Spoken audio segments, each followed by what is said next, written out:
Round-Up is brought to you by Next Level Training, because a lot of those MLS players train with Aaron Bird and Next Level Training. Specifically, one of my favorite players in the MLS, Kellen Acosta, who we interviewed last year and is a very nice dude, U.S. men's national team player as well. The other day I was actually walking past the Next Level Training facility and watching some of the stuff they were doing.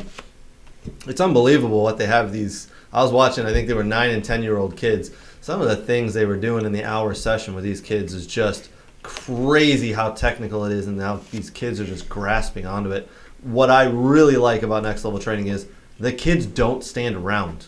There's no standing, there's no talking, it's go, go, go. And they show the kids the technical piece of the game. They're not training tactics, they're training on the technical skills of a game. Aaron Bird, Next Level Training, do an excellent job. If you're looking to get extra training, I highly recommend Next Level Training. Next-leveltraining.com is where you can visit them at. As I said, they've trained a lot of MLS players. So why don't we jump in, segue there, into MLS Roundup as Brooks tells us the big games that happen, the big games coming up, who's making the playoffs, who's missing the playoffs, and the big news this week. All right, Brooks, let's jump in. MLS time. MLS.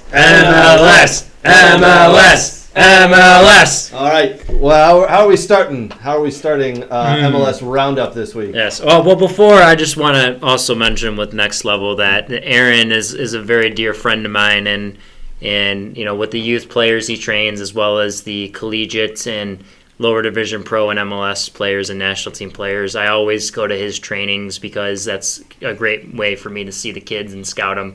And he's a great source that I definitely really value his opinion. So if you need any more about Next Level Training and Aaron and his expertise and him developing players, look no further than a scout going to ask for his advice and watching him train players. So just add that a little to the Next Level Training. Love it. Okay, and we'll turn the page to MLS Roundup. Let's do it. So I mean, listen, the big one, Columbus, just dropping points again. Tying 2-2. It was a good result. At Montreal, but as I said last week, Columbus is very much sitting at the edge of the table here with 3 points ahead of the Revolution. Currently in 7th right now, Columbus, right? Yes. And they're sitting in a playoff spot, but yes, it's close. It's close. And Cincy's right there in Orlando, but it's just people like I said, the Caleb Porter era. Who knows how much longer it goes to Columbus, because he tends to get on these streaks where he does extremely well, and then he kind of falls off the table a little bit as he progresses into years, 2, 3, 4, and 5 with clubs. It's consistent, but it's cutting stuff on close. So, sure. No, Columbus, 2-2 draw was a good result away, obviously, but they need to continue to get 3 points here with honestly, it's 34-game season. So, as we can see, some teams have 31 games, some have 30, some have 29. Now, Columbus do have 29 games played, so they do have, that's 5 in hand they do left to play, so they do have some, whereas teams above them have 31 and 30, so that'll be helpful for them, but they need results and they need to win at home, that's for sure. Dropping the 2 points to the Chicago Fire last week with the 0-0 draw did not help them. So, another one to me is the LA Galaxy. I think they've really dropped points as well. Kind of what we talked about with the Chicharito Panenka. That would have gave them the 3-2 win over a struggling SKC.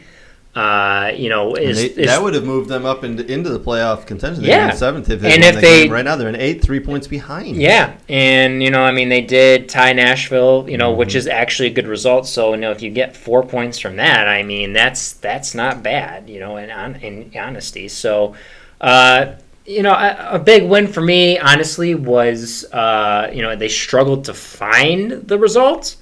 After LAFC went down to 10 men early in the game, was FC Dallas versus LAFC. So for me, that was It was a crazy game. I mean, the first goal for Ferreira came off a quick restart where it was a foul, low outside the box on the side by the end line. It was a very quick free kick that was taken and played Ferreira in the box, and he slips it by the keeper, Crepeau, who had one hell of a save, which I did share via Twitter. We make sure I tagged We Are Soccer on that one. Was one hell of a save off I believe it was a Ferreira shot, if I'm not mistaken. But Maxime Crepeau stood on his head. And then Ferreira getting a free kick goal. And he's kind of done a number on Maxime Crepeau. Early in the season, he had a free kick from distance where Crepeau was off his line and he misjudged it and he lofted it right over his head into the goal. He tried it again, Ferreira's in that game. Yeah. And it didn't work, but he's gotten him a number of times, and he's done a number of times against Seattle. But if we're looking at this from a U.S. men's national team perspective, that's 2 more goals. That puts him, I think, he's tied for the most goals in FC Dallas in a season, he's all time. Is he on the plane? I mean, Ferreira's having. I think we already had this conversation. We did. We already had this conversation. We already said he was. Yeah, we did. We said he's on the plane. He was on my iffy list. Well, but that's because you're not as smart as us. So what can I tell you? Yes. I don't know what to tell you. Yes. But he is putting the ball in the net right yes. now, and at a consistent rate, which is what you need for the U.S. men's. So that's great to see. Yes. He scored a great goal the other day. Yes. As I was watching. So TFC dropping points again. I just don't think it's going to happen this year. I mean, listen, they're 34 points. DC United's eliminated. They're in 14th with 27. Wayne Rooney and DC United are gone. Yeah, they did play a young 15, 16-year-old center back. He went young. He went young this past game, and they they tied RSL. And Benteke is getting on the field a little bit there yes. too. I think next year will be the year for Benteke. I don't know if DC United are going to do so well, but I bet you Benteke will, in my opinion. Correct. He's going to take this league by storm. Correct. Seattle with the big win against Austin, 3-0, as Nate has his Rave Green Seattle Sounders jersey on. There you go. Nice, I actually got this in Seattle. Like all my jerseys, I actually pick them up usually at the games that I attend. Nice. Yes. Big win for Portland, 1-0 against Minnesota. So the team, I always say, oh, no one likes us. Well, look how far they've dropped down. Portland's jumped them. They are a point ahead in 5th with 45. They've played 31. Minnesota still has 4 more games to play versus Portland with 3. But Adrian Heath's team not heading in the right direction there. So, I mean, you got some teams fighting and scrapping. Colorado, Vancouver. Colorado winning 3-1 against Vancouver. They're sitting 10-11 there. They're still in it. Both have 4 games in hand. So, there's been some interesting results. Chicago with the win. I just don't think the Chicago Fire will be able to scrap enough points at the end here to make the playoffs, which is not good, especially with signing Shaqiri and a couple of their acquisitions. So you got to wonder with the MLS original club like the Chicago Fire, what's going on over there? That's the question there. And playing in Soldier Field was a good idea. They're playing in Bridgeview. It's not good. Yeah, I was there for a game and it was bad. Yeah, it was bad. Yeah. I've never seen a more emptier building. Yeah, it was not good. Yeah, even if you have like 10,000 in there, which wouldn't be bad for 15,000, 20,000 person, venue. Mm-hmm. You put 10,000 and 60,000 in a stadium. Yeah, looks like no one's there. No one's there. That's the tough part. And the question is, if the Bears moved outside the city to Arlington Heights, which they are, how much do they reconfigure Soldier Field and want to put the money in, and what do they want to do? So big changes needed in Chicago on the field and off the field. Yes, as we can see. And a training facility is supposed to be happening. We'll see what happens there. 2 big wins. Just want to mention Philadelphia still scoring goals. Holy smokes! 5-1. They beat Orlando after. And we'll talk about the U.S. Open Cup here in a second, obviously. And then I'll give a congratulations to FC Cincy, who have finally found their way, and hopefully they make the playoffs this year.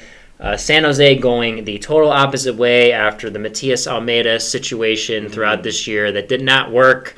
There are a lot of heads butting in there, and I just think Almeida wanted out. He had such a big buyout clause that I think, for the longest time they held on, and they finally let him go. and now he's over in Greece, I believe, coaching Matias Almeida. Wow. But San Jose still not going in the right direction, especially with the club that has some fantastic young youth players up and coming that you may see in the next few years here. So Dallas the big win. Obviously, Austin dropping points, so that makes it very close for FC Dallas to sneak up on Austin 2 points behind. LAFC have clinched a spot, but they are not. They talked about maybe breaking the Supporter Shield points and beating the Revs. Looks like that will not happen. They do have 4 games, but Austin FC is closing in with 9 points, so they have the same amount of games left, 4 to play. So that'll be interesting. Nashville was on the line for a while. Now they sit in the top 4. So obviously Gary Smith doing a very good job there, along with Nashville SC with their deep roster they have, and honestly not getting the sexiest players, but finding the right players that can score goals like a Mukhtar, finding your Walker Zimmerman, drafting a guy like Jack Mayer out of IU who's filled in at times, getting a guy like Romney from LA Galaxy. So they've done a very good job, Mike Jacobs, constructing that team. Red Bull winning, and Red Bulls, I don't think many people thought Red Bull were going to be as high as in the top 4, but they are sitting ahead of New York City FC. They are 4 points ahead, and both teams have 3 games left. So, so overall, that is that for the results of this week, and then just a few games, to watch. I think Inter Miami and Columbus on the 13th here. So we have Tuesday, Wednesday, and Saturday, and some play, and we have a few Sunday games this week. So a lot of MLS before the end of the season. Mm-hmm. So for me, I think, if you're watching teams that are close on the line, you want to watch Inter Miami and Columbus. So that's going to be an interesting one on Tuesday night, the 13th at 8 p.m. That'll be on ESPN+. And then, I forgot, we do have the Campeones Cup Wednesday the 14th. So that is the MLS Cup champion New York City FC will play Atlas, who are the Liga MX League champs. So that'd be 7:30 p.m. That's going to be ESPN2. So that's part of some of the stuff that MLS and Liga MX are doing now, and they've done for the past few years. I believe Columbus beating last year or the year before, so they won in 2020, right? So it's 2021. So yes, they did win their match last year. A couple other matches to watch here. You have LA Galaxy needing to beat Vancouver on the road on the 14th of September. So that's going to be important for the LA Galaxy. We have a nice derby match on the 17th of September, which is Saturday. And weird, it's on ESPN Plus for a derby match, but 1 p.m., that is NYCFC will host New York Red Bull at Yankee Stadium. The reason that's on ESPN Plus is because college football is on. Jesus. Sorry to I know, they always bump it off. There. I know. Well, there's a... Oh, Nate, go ahead. I thought MLS is more popular in college football. Yeah, I wouldn't go that far. In my eyes, but Yeah, it's in my eyes, too. Yes. Yep. In your eyes, yes. Your eyes, do-do-do-do, your eyes, do-do-do-do, your eyes. I want to watch MLS through your eyes. Last match, just cover here, is Cascadia rivalry. Vancouver hosts Seattle, 10 p.m. on Saturday. So that'll be on ESPN Plus as well. Good Cascadia rivalries. And there's plenty of other games to watch. So get ESPN Plus, watch some MLS. It's going to be quite a finish here to the season. So what's also on ESPN Plus? Bundesliga. And you know what's also on ESPN Plus? La Liga. And you want to know what's also on ESPN Plus? USL? USL Champions.